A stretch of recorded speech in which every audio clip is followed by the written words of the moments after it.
సమర్పణ.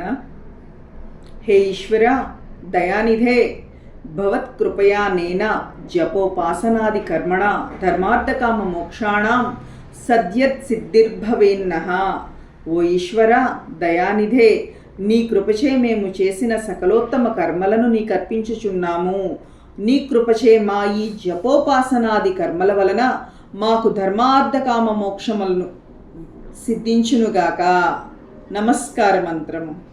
ఓం నమః శంభవాయ చ మయోభవాయ చ, నమః శంకరాయ చ మయస్కరాయ చ, నమః శివాయ చ శివతరాయ చ. పదార్థము: సుఖస్వరూపుడకు పరమేశ్వరునకు నమస్కారము. సర్వోత్తమ సుఖప్రదాతకు పరమాత్మునకు నమస్కారము. కళ్యాణకారకుడై ధర్మ కార్యములను సలుపు ఈశ్వరునకు నమస్కారము. స్వభక్తులను సుఖదాయక కర్మలలో నియమించు భగవంతునికి నమస్కారము. అతిశయ మంగళ స్వరూపునకు మోక్షసుఖ ప్రదాతకు నమస్కారము.